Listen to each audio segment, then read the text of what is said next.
Hello and welcome back to Slow Damage. Let's continue. タクか。終わった。迎えに来てくれ。場所は。After Ikunai's euphoric episode, I scrapped together the last dregs of my conscious mind. Then, with shaking fingers, I placed a call on my cell phone. Luckily, Taku picked up, and 20 or 30 minutes later, he and Rei came running into Ikunai's condo.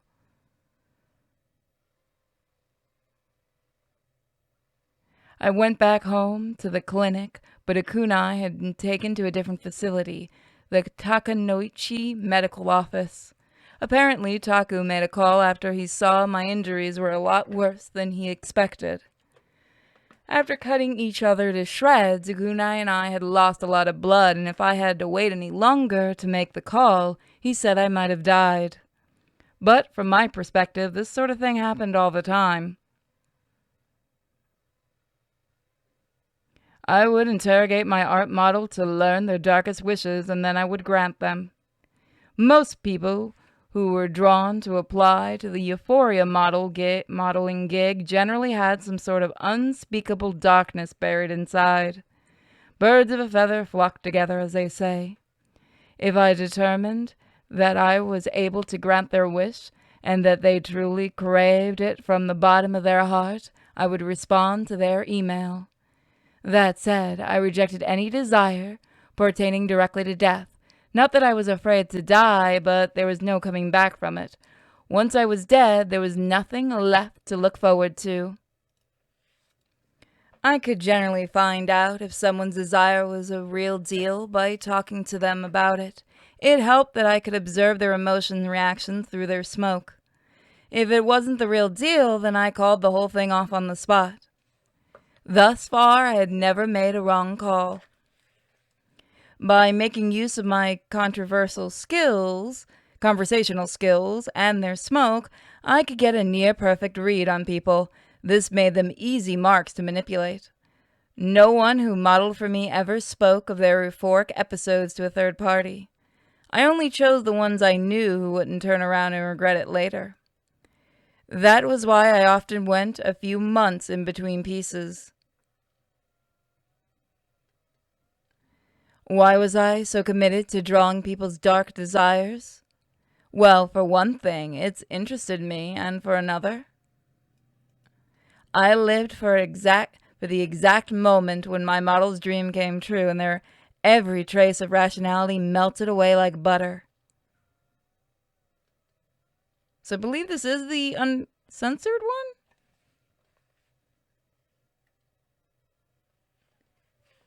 Chapter 1, Phrase, End. If it's not, let me know, guys, because I thought I was sent the uncensored. After Taku patched me up back at the clinic, he ordered me to stay and recuperate until I regained my strength. That's working. The music's being a little bit wonkerdonk. I'll try to fix that as we go. This, too, always happened after a euphoric episode. He would hover at my side and nurse me back to health. Since he already did my laundry and cleaned my apartment, it wasn't much extra work. And Ray warned him not to neglect the clinic patients too much.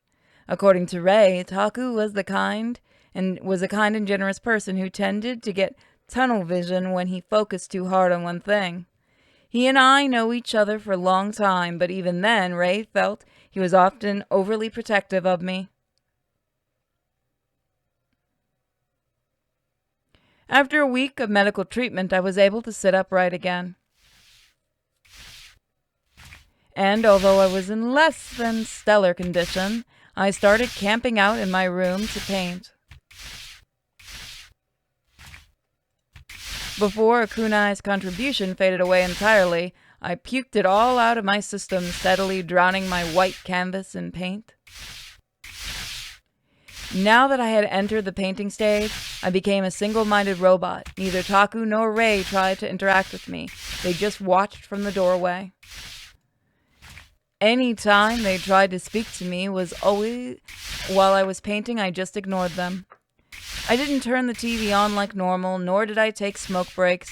If at any point my brush fell still, it was to stare blankly into space or pass out on the floor. I do like the art so much. By this point, Taku and Rei had given up trying to change me, so they just let me do my thing. Only once I finished my art, whether that was in a week or a month, would I leave my apartment. This time, it took 2 weeks. I barely ate or drank the entire time, so I was emaciated and weak. Since it wasn't safe for me to be walking around in that state, Taku and Rei demanded that I contact them as soon as my art was finished. Still seated in front of the easel, I set down my paintbrush and pulled my phone out of my pocket, pocket of my overalls. My fingers stained black with paint slowly typed out a message to the Taku/Rei group chat. A short while later, I heard the elevator arrive at my floor. Loud footsteps approached my door, then it burst open and Taku ran in dressed in his white lab coat. 終わったか? I nodded with a sigh of relief and Taku walked up to me. 具合は大丈夫か? 酒が飲みたい。その前に飯だろ。レイに何か買ってきてもらうから待ってろ。He pulled his cell phone out of his pocket. The conversation brought all my senses back to life. Overwhelming fatigue set in at once. When I was painting, I scarcely felt the need to eat or use the restroom, literally at all. Then, once I finished, it would all come crashing down on me. Too exhausted to stand, I slumped over the easel. 少し横になったらどうだ? Once he was done talking to Rei, Taku walked over and crouched down beside me. He pulled my lower eyelids down, pressed a palm to my forehead, and checked a few other vitals. とりあえずは大丈夫そうだな。Then he looked over at the canvas in front of us and gasped. What I painted was a bloody, fleshy flower in the full bloom. Observed from a distance, it looked like a human silhouette. Taku stared at it for a moment, then looked back at me.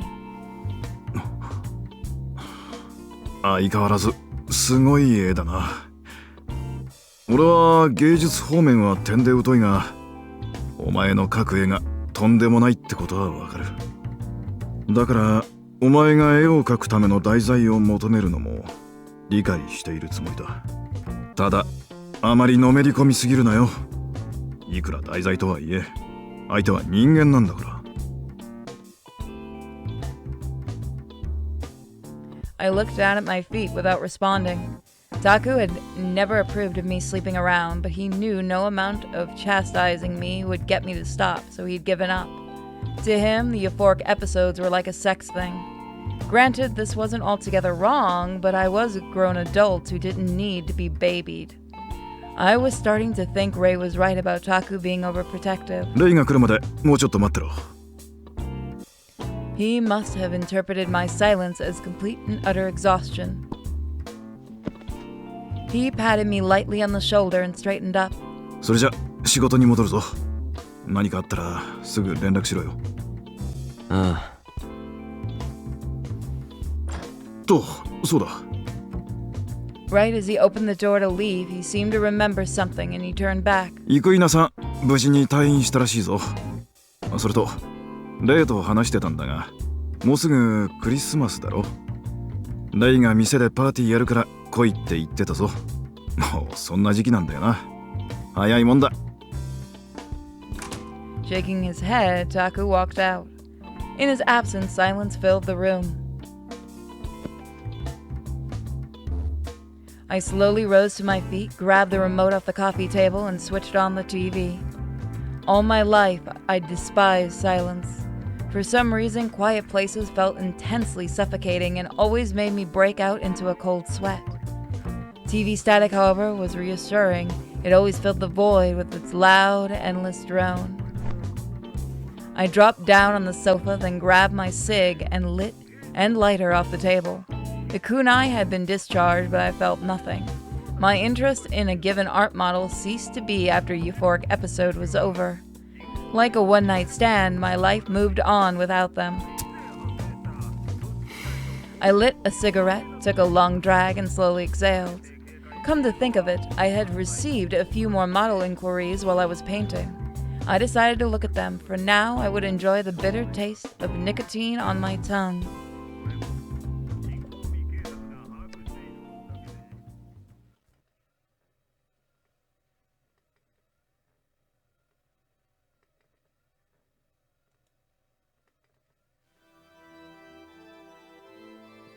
Please grant me thy salvation.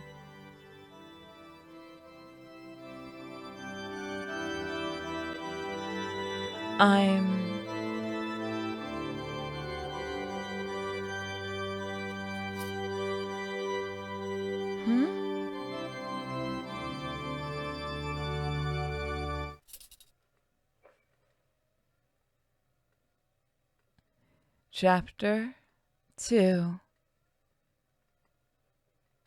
Doctor.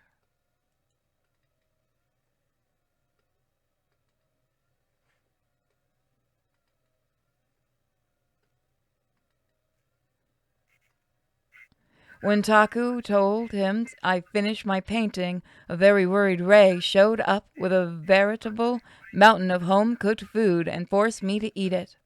After that, unsurprisingly, my body, or more specifically my stomach, felt like lead, so I laid myself down on the sofa. Ray claimed he was just making sure I wasn't malnourished, but if you ask me, he was every bit as overprotective as Taku. It wasn't pleasant to stuff myself with food when my body was so used to going without. When my stomach finally settled, I picked up my cell phone, tapped around while I had a smoke. I opened my inbox and skimmed through the replies to the art model gig. Some applications had attached photos of their emails, but none of it really caught my interest. Right as I was starting to think they were all duds, however, my eyes landed on the subject line of the final email. In place of a greeting or a cover letter explaining why they should be chosen, all they had written was a short poem.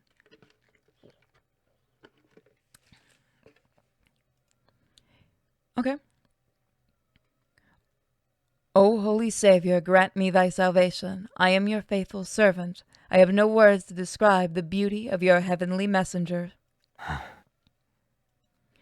The content of the poem was religious in nature. I'd received several emails like this in the past.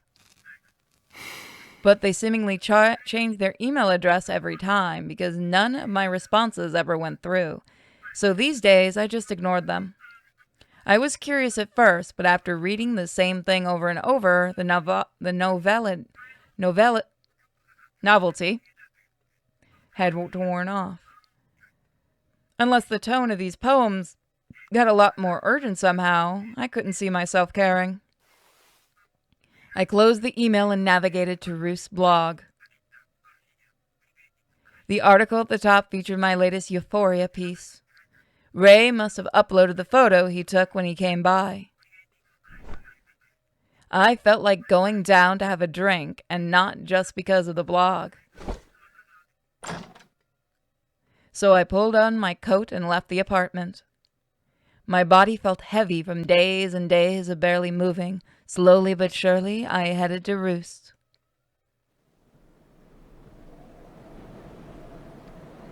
After being cooped up for so long, the nippy night air felt pleasant against my skin. During the day, the air hung low over the bustling city, but the nights were always crisp and colder the better.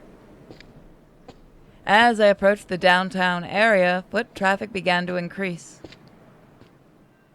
The city was decked out in Christmas decorations, and classic songs played over the loudspeakers. As the passers-by walked along giddily, I spotted a kid clinging to a store display window, tugging on his mom's hand and begging for something. He pointed to a big teddy bear sitting on the windowsill. The sight made me avert my eye. For whatever reason, I didn't feel comfortable about it.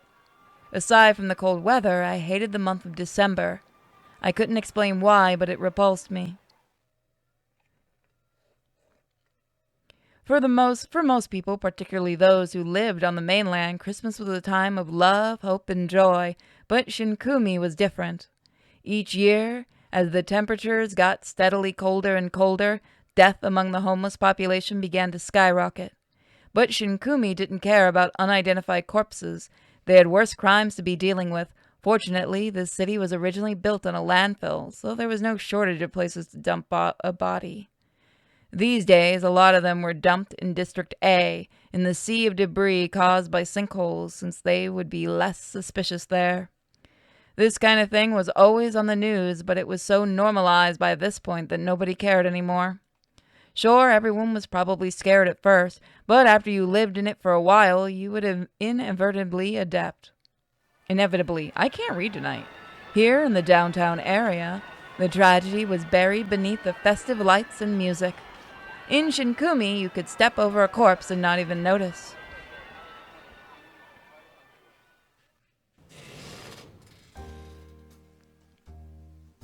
Arriving at Roost, I opened the door and walked in. いらっしゃいってとは、大丈夫？ While he was on the clock, Ray was all smiles, but as soon as he laid eyes on me, he frowned and raced over. I nodded and then headed to the counter and availed myself of an empty seat. いらっしゃい。何にする？ウイスキー、ロック。The manager promptly set about making a drink. Meanwhile, I put an unlit cigarette between my lips and looked around the bar. Among all the regulars, I could see one unfamiliar face seated at the very end of the counter. We meet a new friend. As I lit my cigarette, the manager handed me my drink. I shifted my attention to the glass. I took a long drag, exhaled the smoke, then I picked up my drink and took a sip. Then Ray walked over to the counter. 体調は？まあ、休んでた方が良かったんじゃないの？ As he tried to peer at my face, I turned my head and exhaled more smoke. 引きこもりっぱなしじゃ体が弱って歩けなくなるだろう。やだ、おじいちゃんみたい。でも、とはならあり得る話ね。He laughed, though the worry didn't fade from his face. でも、今回の絵もとっても良かった。店長が早速実物を展示したいって言ってたわよ。ね、店長。He called over to the counter to the manager as he wiped a glass. ぜひ持ってきてよ。私が勝手に持ってくるわ。いいわよね、とは？ご自由に。At this, Ray raised his fist triumphantly in the air, and the manager smiled. あ、そうだ。もうすぐクリスマスじゃない。またお店でパーティーするから、とわも来なさいよね。タクから聞いた。それならなおさら来なさいよ。と、はい、今行きます。Someone called from the table area, and Ray walked off in that direction. I set my cigarette against the side of the ashtray and took another sip of my drink. Then, as I was taking another drag, my eye wandered back to the man at the end of the counter. He kept fidgeting restlessly, catching my attention the entire time I was talking to Ray. He was a slender man dressed in a well-fitting suit and silver-rimmed glasses.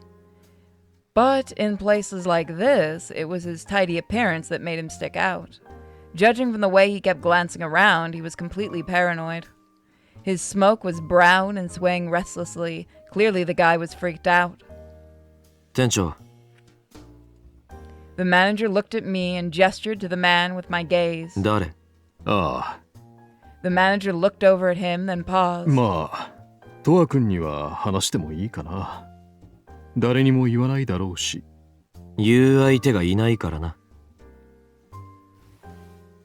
With a chuckle, he leaned forward over the counter. あの人、実は医者なんだ。医者？そう。鷹の口医院の先生だよ。へえ。 As I took a drag, I glanced at the man at the corner of my eye. よく来るのか。いや、たまにかな。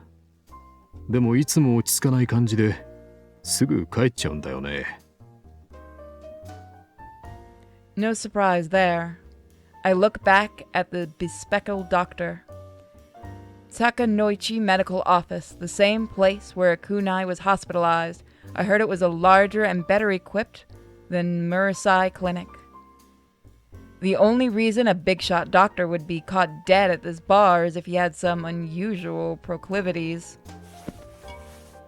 Then, on a whim, my mischievous side reared up. With my cigarette between my lips, I grabbed my glass and stood up. I walked over to Dr. Specs and sat down next to him. Flinching, he looked at me in alarm, then hastily faced down forward once more. 医者の先生なんだって。 He is gonna punch him. Look at that face. He's like, I could punch you and get you away from me. With a lazy grin, I leaned in close, but he promptly turned his face away. I could see his hands trembling on the counter. His smoke twisted violently, thrashing. This provoked a sadistic urge in me, and I reached out to touch his hand. The moment I made contact, he whipped his hand away and leapt up sharply, his chair clattering behind. God, I really can't read tonight. Panic, he pulled his wallet from his coat pocket, dropped a few bills on the counter, and grabbed his suitcase. Then, with a pointed glare in my direction, he stormed off. As I watched all this unfold, Ray came barreling over. ちょっと見てたわよ。手出したの？そういうのやめなさいよね。医者なのか聞いただけだ。でも触ったでしょ。初対面からそういうの良くないと思います。You're not my mom. 軽いスキンシップだろ。 He sighed in exasperation and walked off to the table area. Pinching my cigarette between my fingers, I grabbed my glass and took a sip of whiskey. Not only was that doctor out of place here at the moment someone interacted with him, he flipped his lid. Granted, not everyone was predisposed to social interaction, but we didn't often get his type around here, so it was kind of novel. Roost. These thoughts only lingered for a moment, however. By the time the whiskey slid down my throat, I had already forgotten all about him.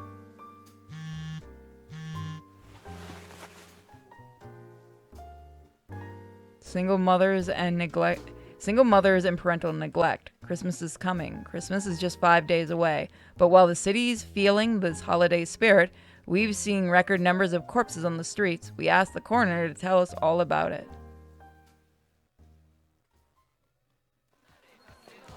After a long night of drinking at Roost, Ray flagged me down after his shift ended, and together we went home. Normally, he rode a motorcycle to work, but since it looked like it was going to rain, he'd walked here instead. And so, the two of us set off, me to Murasai Clinic and him to his apartment. As we walked along, chatting aimlessly, a small figure ran past us into a still active downtown area.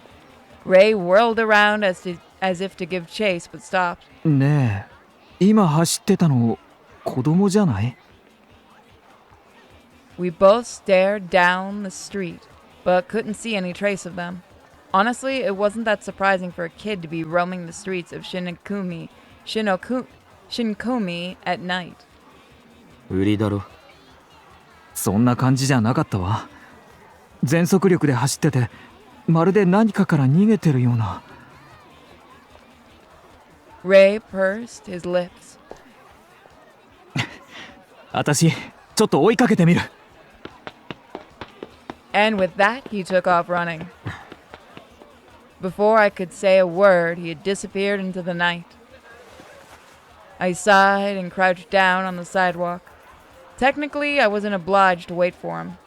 I could always just go home without him, but I was already lethargic from the booze. So I decided it was time for a smoke break. I took a drag, exhaled, and watched the passers-by. As I zoned out and enjoyed a smoke, I heard little footsteps right before something crashed into me from behind. The high-pitched voice caught my attention and I turned. A young boy was standing there, about 10 years old, gasping for breath, with a look of surprise on his face. We stared at each other for a few seconds, then he crouched down and pressed up against me like he was using me as a shield. おい。何してる？離れろよ。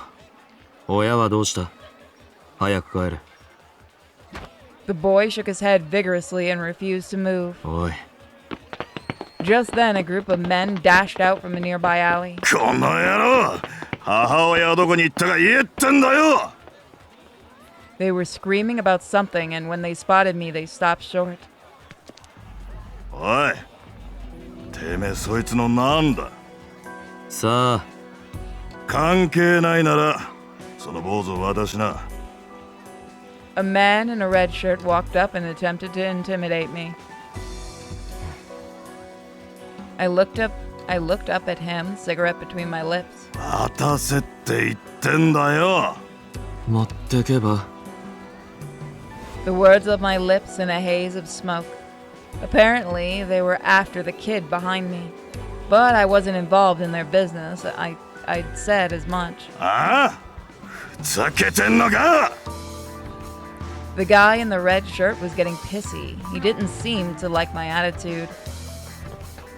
While they were distracted with me, the boy stood up and took off like a bat out of hell. なあこれ、間違えれ、捕まえろ。 The two of Red Shirt's buddies ran after the kid. The remaining 3 men stepped up to me. てめえ、今わざと逃がしやがったな。なわけないだろ。うるせえ、やっちまえ。 The man all lunged at me at once, dragging me to the ground. Man, am I still playing Yakuza? By the way, guys, watch me on Twitch under Simply Pure. I am currently playing Yakuza Like a Dragon, among other games right now. The cigarette fell from my lips as a full-body beatdown began. Normally, I'd enjoyed pain, but this was not one of those times. These guys were the type who used violence to stroke their own egos. They never picked a fight with someone their own size. That was not the kind of violence I enjoyed, and I wanted no part of it. So I didn't even bother fighting back. Instead, I lay there like I was waiting out a passing storm.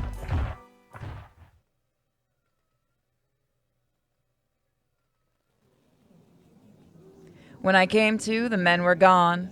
Instead, I was surrounded by a crowd of onlookers. I sat up, reflexively spat out fluid in my mouth, blood. Apparently, they really did a number on me. The slightest movement of my arm made my body ache all over.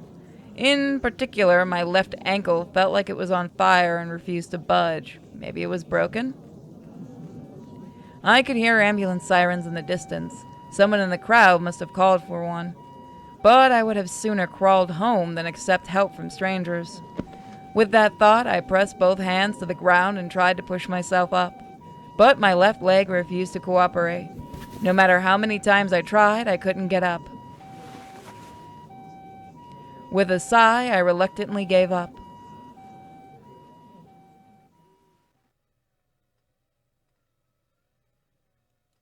The ambulance took me to Takanoichi Medical Office. Apparently, it was the closest available medical facility. I was carried into the building on a stretcher, then a male doctor arrived and treatment began. Following an x-ray, they determined my left ankle was sprained.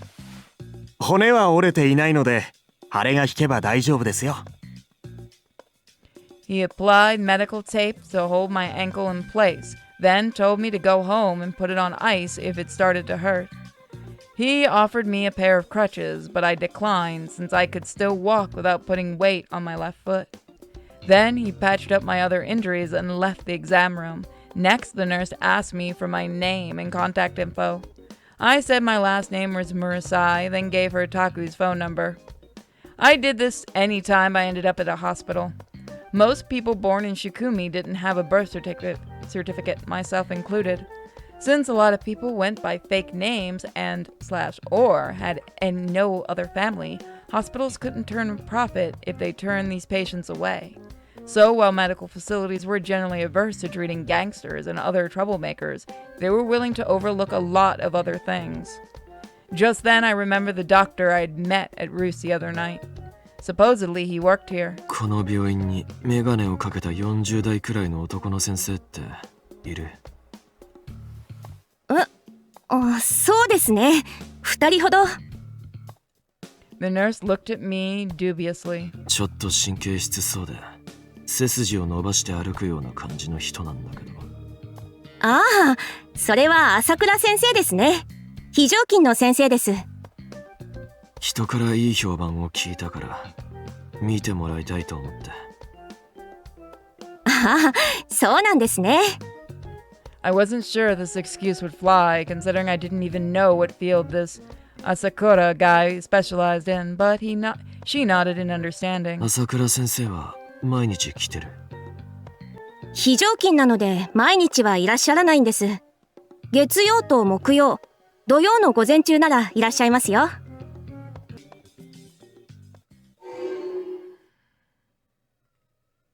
Judging from the way he reacted to me, he probably didn't want anyone knowing about his visit to Roost. If someone from the bar showed up at his workplace, he'd probably flip. Oh, you are just cruel. As my inner mischief maker began to plot, I slowly slid off the hospital bed.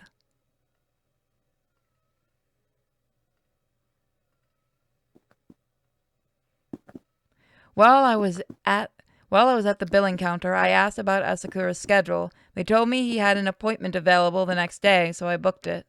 After I left Takanoichi, I checked on my phone and found a dozen notifications from Ray filling my screen. I wrote back to let him know I was on my way home, then started walking, dragging my hurt leg behind me. Babe, where are you at? Hospital. やだ。何？どうしたの？ Taku and Ray were waiting for me in the lobby. As soon as I walked in, they jumped to their feet. お前、その足。骨折？っていうかボロボロじゃない。どうしよう。 Ray pressed both hands to his mouth, blinking back tears. 本当にごめんね。私のせいで。あの時、私が子供を追いかけちゃったから。That was where it all started, but I didn't hold him responsible for it. 子供は見つけたんだけど、すぐ逃げられちゃって。He was probably referring to the same kid who bumped into me. Little guy must have thought Ray was with the thugs who were after me. その後に戻ったんだけど、トアがいなくなってたから、てっきりクリニックに戻ったのかと思って。何があったの？本当にごめんね。本当。そんなキャラだったか、お前。Grinning, I teased him. His guilty expression hardened as he scowled at me. キャラとかそういうの関係ないわよ。本当に悪いと思ってるんだから。タバコと酒で。For a moment, he stared back at me in confusion, then his glare sharpened. 不健康！まあまあ、落ち着け。Taku held out both hands to Ray in a stop gesture. Then he looked at me. レイと離れてる間、Wrong button. 何があった？喧嘩にでも巻き込まれたのか？勘違いで襲われた。勘違いか。さあ。まあいい。それで病院へ行ったわけないよな、お前が。救急車か？ああ、鷹の口院に運ばれた。そうか。Taku furrowed his brow with a hard look on his face. ねえ、その足じゃ歩くのも大変でしょ。支えるわ。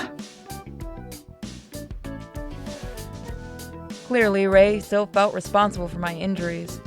He started to put his arms around my shoulder. いいって歩けるから。疲れちゃうわよ。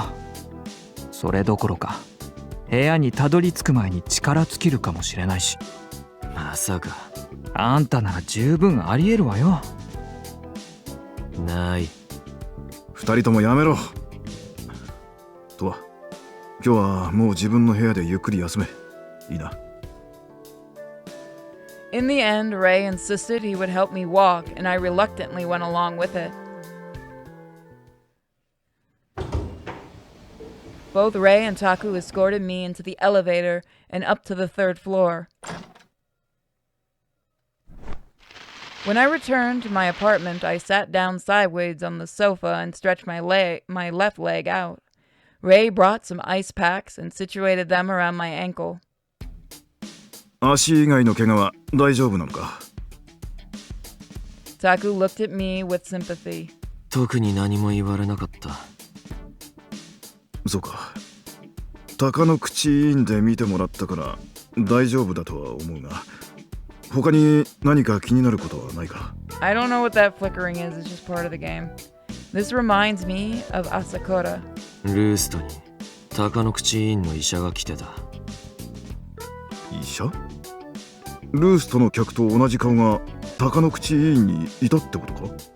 いや、ルーストでやけに浮いてる客がいたから店長に聞いたら教えてくれた。スーツ姿でメガネをかけた男がカウンター席に一人で座ってそわそわしてるんだ。なるほど。他の店と間違えて入ったとかじゃないのか？何度か来てるって言ってた。朝倉って名前の男だ。Instantly, Taku's expression shifted. 朝倉？知ってるのか？うん、まあ。Taku responded vaguely, then pressed a hand to his mouth. トアがちょっかい出してたあの医者、タクの知り合いなの？ただ話しかけただけだろ。本当かしら？ Ray donned a teasing grin, but Taku's expression was still deadly serious. 名前はいつ聞いたんだ？鷹の口院に行った時に看護師に特徴を話して聞いた。わざわざそこまでしたのか？ルーストに通う挙動不審の医者なんて今までにない客だからな。それはそうかもしれんが。Taku seemed strangely resistant. あの朝倉って医者と何かあるのか？ああ、大学の時の先輩だ。そうなんだ。そうは見えなかったわね。タクよりも若そうな感じ。Fuck you, Ray. 俺は留年してるんだよ。Taku shot back, scowling. そうなのね。でもあの先生、すっごい真面目そうな感じだったけど、やっぱりルーストに通ってるのは意外なの？まあ、そうだな。でも人は見かけによらないって言うしね。確かにそうなんだな。Taku nodded, his expression still dark. Same college as Taku. でもトアがわざわざ深入りしようとするなんて珍しいわね。あ、もしかして。He fixed me with a devilish grin. 朝倉先生のこと追いかけたくなっちゃった？ちょっかい出そうとしてすごい拒絶されてたもんね。Maybe. あの店であんな反応されたのは初めてだからな。確かに無理して来なくてもいいわけだしね。わざわざ来る理由は気になるわ。だからってからかおうとするなよ。I shrugged. Taku let out an exasperated sigh. それじゃ俺たちは帰るぞ。ちゃんと歩けるようになるまで仕事は休め。テーブルの上に鎮痛剤を置いておくから痛みがひどかったら飲めよ。まあお前には必要ないかもしれんが。ただでさえ絵を描いた後で消耗してるだろうし、しっかり休んでね。何かあったら連絡ちょうだい。After the two of them left the room, I reached out to the coffee table. I grabbed a blister pack of sleeping pills, popped two into my mouth, washed them down with a sip of liquor from a liquor bottle off the floor. If I didn't force myself to rest, my body would cease to function.